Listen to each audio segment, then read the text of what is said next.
faithfully convey value and interpret great books from around the world. Hello, this is Sally's Book Talk. Today, the book we're exploring is called The Secret Life of Skin. Its subtitle reveals all about the body's largest organ. Skin, as our biggest organ, carries out many vital missions. But do you know how it actually works? What ingenious structures does it have? How can we achieve healthy skin? And how should we handle common skin issues? These are exactly the questions The Secret Life of Skin aims to answer. The author, Yael Adler, is a German medical doctor, leading dermatologist, and specialist in venereology and nutrition. In this book, she not only unveils the fascinating world beneath our skin, but also reveals secrets to maintaining healthy skin. She also provides scientific solutions for common skin concerns like wrinkles, athlete's foot, and insect bites. And after publication, it topped Der Spiegel's bestseller list in Germany and sold widely across over 30 countries. It's earned 5-star reviews on Amazon. Now, I'll break down this book into two main sections. First, how skin functions and its significance to us. Second, factors affecting skin health and scientific approaches to skin issues. Let's begin with part 1, a close look at skin's workings, from outer to inner layers. Epidermis, dermis, and subcutaneous tissue. The epidermis is the visible outermost layer, typically just 0.5 to 0.01 millimeters thick, like a sheet of paper. Despite its thinness, it performs critical barrier functions, blocking external threats like dust, smog, viruses, and chemicals. Internally, it prevents moisture loss and keeps essential substances within. Key to this barrier is the outermost stratum corneum, made of dead skin cells called corneocytes. Our skin cells constantly regenerate outward. New epidermal cells migrate from the base upward, dying upon reaching the surface to form these protective corneocytes. Experts compare this structure to brick and mortar. Cornocytes are bricks, while proteins and lipids released during cell death act as mortar, filling the gaps. This structure keeps harmful substances out while preventing nutrients and moisture from escaping. Not only that, but there's an acidic coating applied to the stratum corneum. This acidic coating comes from sweat and metabolic byproducts of cornocytes, like amino acids and urea. Distributed on the stratum corneum surface, they're natural moisturizing factors that maintain skin hydration and keep pH between 4.7 to 5.5, creating a comfortable habitat for beneficial microorganisms.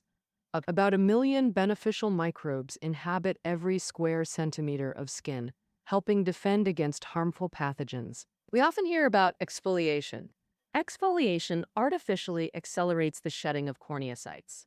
For example, scrubs use fine particles to physically rub off cornocytes, but the author says healthy skin has no need for scrubs. Only when skin has issues like severe acne does using scrubs become meaningful. Beyond the robust stratum corneum, another key epidermal cell is the melanocyte. Melanocytes contain melanosomes, factories that produce melanin pigment. When sunlight hits, these melanosomes rush to sun-exposed areas, delivering melanin to corneocytes, which make skin appear tanned. Uneven melanin distribution creates spotted pigmentation on skin. From a health perspective, tanning is worthwhile. Melanin in corneocytes absorbs UV rays, reducing damage to deeper cells and preventing sunburn, wrinkles, and skin cancer. The author praises melanin as our ultimate sunscreen. Notably, darker-skinned individuals have more responsive melanin mechanisms that produce pigment faster when exposed to sunlight. So they actually tan more easily. But for the same reason, they're more sun-resistant and often appear younger than peers. This concludes our journey through the epidermis. Now let's delve deeper into the skin. Before reaching the dermis, we pass through an intermediate zone between epidermis and dermis, called the basement membrane zone. This semi-permeable membrane allows substances to pass between epidermis and dermis through osmosis. For example, since epidermis lacks blood vessels present in dermis, nutrients travel through this membrane from dermis to epidermis.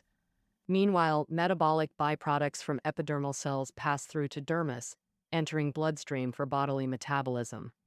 And a crucial function is reducing blister formation. Constant friction on outer epidermis can cause separation from dermis, resulting in blisters. Like blisters from barefoot new shoes, the membrane resembles supermarket egg cartons. Its wavy structure stabilizes the connection, allowing worry-free back massages without massive blistering. Below the basement membrane lies skin's second layer. Compared to epidermis, the dermis is much thicker, about 2 millimeters, with its primary function being structural support. Densely packed with collagen, elastic fibers, and hydrating hyaluronic acid in viscous matrix, it maintains skin structure, elasticity, and hydration. Young skin has abundant elastic fibers and matrix, but aging and stressors like unprotected sun exposure deplete these, causing sagging and wrinkles. Thus, skin aging primarily relates to the dermis. Beyond support, the dermis acts as the body's sensor hub. Countless nerve endings connect to the brain, earning it brain's outpost status. First, it senses and regulates body temperature, maintaining around 37 degrees Celsius. When external temperatures rise, dermal nerve endings signal the brain to initiate cooling responses. And so, our blood circulation speeds up, sweating increases, and body temperature drops. Similarly, when it's too cold outside, blood circulation slows down, sweating decreases, helping to keep the body warm. But slowed circulation can cause other issues like in extremities such as fingers, toes, and ears, which already have less blood supply. In cold weather, this can lead to ischemia and hypoxia, causing frostbite. So, in cold winters, pay extra attention to keeping these areas warm. Also note that in cold weather, don't apply moisturizer too frequently, as it often contains a lot of water and evaporation absorbs heat. Therefore, if you apply moisturizer on a very cold day and go out immediately, its high water content might actually cause frostbite. And so in winter, use moisturizer moderately. The author also recommends using water-free oily ointments for moisturizing products. Their main ingredients are usually solid fats, like Vaseline, beeswax, shea butter, and some animal fats. This reduces the risk of frostbite. As the body's sensor, the dermis can detect not only temperature, but also roughness, smoothness, hardness, softness, and even love. When the skin feels comfortable touch and contact, the body secretes a hormone called oxytocin. Oxytocin can relieve pain, eliminate fear, and make people feel happiness and calm. Next time you argue with your partner, instead of explaining tirelessly, just give them a hug. Having covered the second function of the dermis, sensing the external world, let's now discuss its third function, participating in body metabolism. There are 3 important glands in the dermis. One is the regular sweat glands, with about 3 million in total on the skin. They cluster deep in the dermis and transport sweat to the surface through long ducts. Whether you feel it or not, you're sweating, and these glands are always working. Typically, they help us excrete about 100 to 200 milliliters of sweat per day. Sweat glands aren't evenly distributed. They're more concentrated on soles and palms, like 700 per square centimeter on the soles. Though sweaty hands and feet aren't popular, in ancient times, this gave our ancestors a survival advantage. For example, if you suddenly encounter a bear, slightly sweaty hands and feet help with running and gripping. And besides hands and feet, armpits also have many sweat glands, about 150 per square centimeter, while the back has only 64 and lips have none at all. The second type of gland in the dermis is the acne-prone gland, a variant of sweat glands that secretes sweat with a slightly different composition. It not only contains fats and proteins, but also your unique sex hormones. This special sweat is the main source of body odor. Everyone has it, but some are more noticeable, while others are subtle. Interestingly, scientists have found that body odor is a key factor in mate selection. Over the long course of evolution, people tend to choose partners with completely different immune system characteristics, because this means they can produce offspring with higher survival rates. So how do you tell if someone has different immune system traits from you? It's by detecting body odor. And this ability to detect body odor is instinctive, happening subconsciously. There's a study that illustrates this point well. Researchers gave women t-shirts worn by men and asked them to smell and choose the one they felt attracted to. The results showed that each woman chose a man with immune traits completely different from her own. The third important gland in the dermis is the sebaceous gland, which serves as a metabolic channel. It secretes sebum, a natural moisturizer that keeps skin soft and supple. And sebaceous glands come in sizes. Large ones are mainly in the T-zone, forehead and nose, chin, back, and chest, where oil is abundant. Small sebaceous glands are sparsely scattered on arms and legs, which tend to be drier, and many skin issues relate to these glands.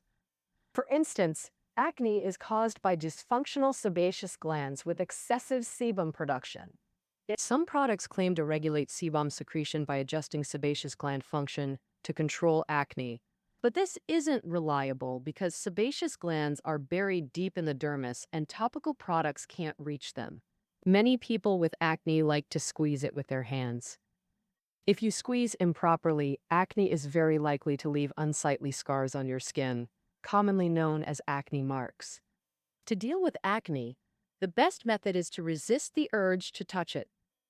Additionally, you can take isotretinoin orally to treat acne. However, this medication can affect the fetus, especially for young women. If you're planning to have a baby, you must wait at least 1 month after stopping the medication before trying to conceive. Moving down from the dermis, we arrive at the final layer of the skin, which is the subcutaneous tissue. The subcutaneous tissue contains subcutaneous fat and blood vessels. Subcutaneous fat not only stores heat and insulates, but also supports the body's contour, making us look fuller. For example, the apple cheeks on the face are actually subcutaneous fat. People just call it that because they dislike the term fat. For women in menopause, having a bit more subcutaneous fat is actually beneficial because after the ovaries retire, this subcutaneous fat continues to produce estrogen, uh, helping women maintain youthfulness and vitality. However, if subcutaneous fat accumulates too much, it can lead to obesity and other health issues. Besides fat, the arteries and veins in the subcutaneous tissue provide energy to the entire skin. Arterial blood comes from the heart, bringing fresh oxygen and nutrients. Venous blood flows back to the heart, carrying away metabolic waste from skin cells. Okay, that's all for part 1. We've discussed the 3 layers of skin and their functions. The epidermis as a strong barrier, the dermis supporting skin shape, sensing the external world, and participating in metabolism, connected by the basement membrane, and the deepest subcutaneous tissue that insulates, supports body contour, and provides energy to the upper layers. Next, in part 2, we'll talk about what factors affect skin condition and how to scientifically address skin problems. The first influencing factor is the external environment. Besides well-known factors like sunlight and temperature, there are also small things that can affect our skin and cause some troubles. And, for example, fungi that cause athlete's foot and small insects. The formal name for athlete's foot is Tinea pedis, a common skin disease caused by various fungal infections. These fungi feed on dead skin cells, particularly thriving in warm, humid environments. Feet trapped in stuffy shoes for long periods are ideal for fungal growth, and fungi have strong vitality. And in cold or hot, unfavorable conditions, it goes dormant until conditions improve, then quickly grows and multiplies, making it hard to deal with. Most athletes' foot patients experience varying degrees of redness, swelling, and itching on their soles or between toes. Some have pus-filled bumps and blisters, others less severe with powdery flakes, but all are equally contagious regardless of symptoms. Common transmission sources include hotel carpets, public baths, pool diving boards, and locker rooms, requiring prevention. First, wear clean sandals in these public areas to block fungal invasion. Second, keep feet dry, especially between toes. to effectively prevent pathogen entry. Also, remember to moisturize your feet well. If the stratum corneum cracks from dryness, it becomes natural food for fungi, triggering athlete's foot. Moving from fungal issues, let's discuss how insects affect skin. Focusing on bee stings, late summer and fall are peak seasons for them. For most people, bee stings cause swelling and intense pain. For allergy sufferers, they're extremely dangerous, potentially causing anaphylactic shock or death. For bee stings, the author recommends a 3-step home remedy. First, onion therapy. Cut a fresh onion, squeeze its juice onto the sting to reduce swelling and pain. Second, ice the sting area. Cold constricts blood vessels, slowing venom absorption. Third, heat therapy. Dip a spoon in hot water, then press on the sting for seconds. This heats venom to 40 to 50 degrees Celsius, denaturing its proteins and reducing itching. Don't apply too long, though, or you'll get burns. Onion therapy can be used alone. For the other steps, remember, cold first, then heat. Don't reverse the order. To remove the stinger yourself, use sterilized needles or tweezers to gently extract it without squeezing, preventing more venom entry. The author warns, never bite out a stinger with teeth, as venom could spread to oral mucosa, causing severe swelling or breathing difficulty. Of course, if the situation is severe, you should still go to the hospital. Having covered external factors like fungi and insects affecting skin, the second factor we'll discuss is age. As we age, declining sex and other hormones reduce elastic fibers, collagen, and hyaluronic acid in the dermis, leading to skin laxity and wrinkles. For example, after menopause, women's estrogen levels plummet to their lowest. Studies show women lose 30% of skin collagen within 5 years after menopause. Men experience hormonal decline later. Active, slim men maintain hormone levels longer, preserving youthful skin. However, once hormones decline, men easily gain weight, especially accumulating abdominal fat. To combat skin aging, many now seek help. In cosmetic medicine, 2 major anti-aging weapons are botulinum toxin and hyaluronic acid. First, botulinum toxin, a potent neurotoxin where 1 gram could kill millions. In microdoses, it's generally safe but paralyzes injected muscles, relaxing them. Since 1978, it's treated muscle spasms, post-stroke, tennis elbow, and anal fissures. Injected facially, it smooths wrinkles within days, earning the name wrinkle assassin.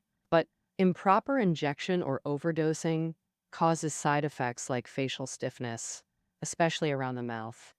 Eliminating lip wrinkles might cause lip muscle weakness, affecting speech, smiling, and eating. The author advises, choose reputable clinics and doctors and avoid excessive treatments. Next, hyaluronic acid injections. As mentioned earlier, the dermis naturally contains hyaluronic acid, maintaining hydration for plump, elastic skin.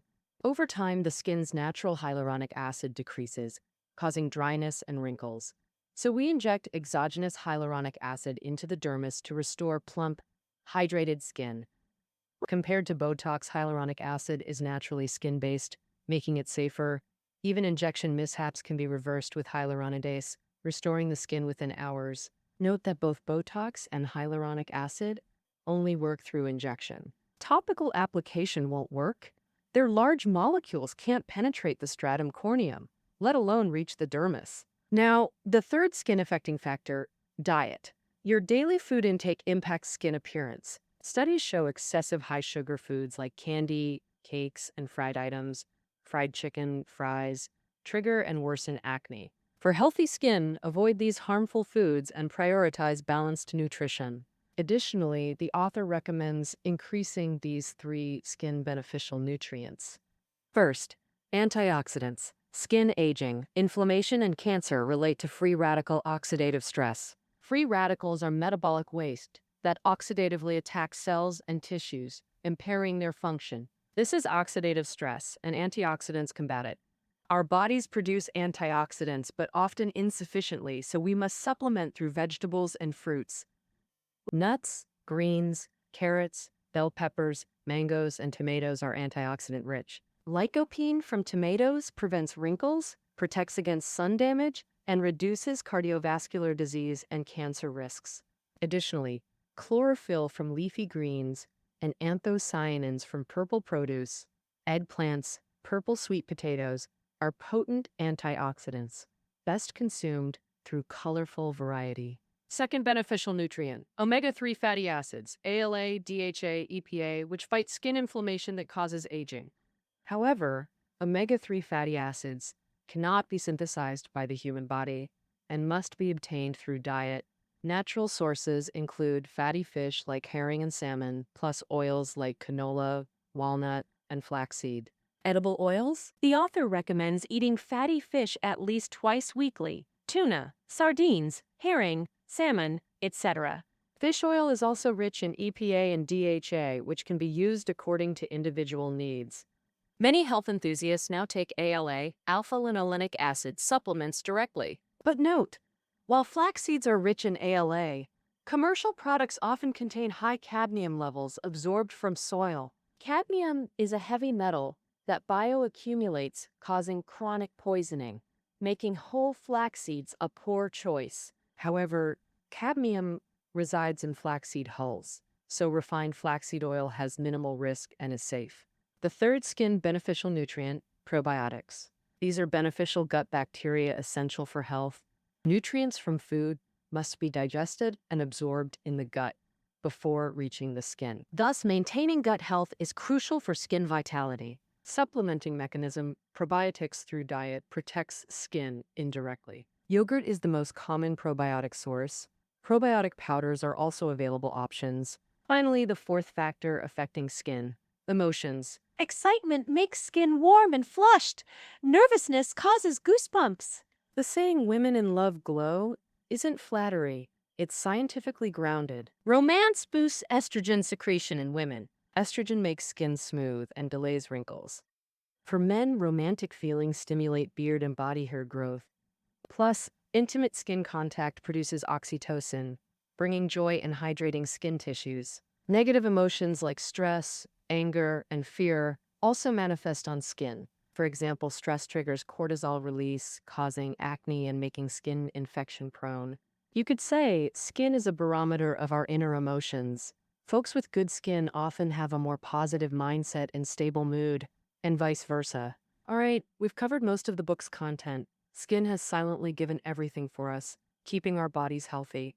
It also tells the world our stories and feelings. Worry and joy bring wrinkles, while healed wounds leave scars.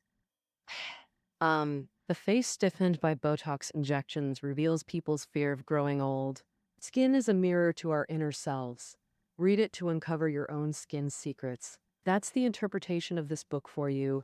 Reading notes are below the audio. See you next time.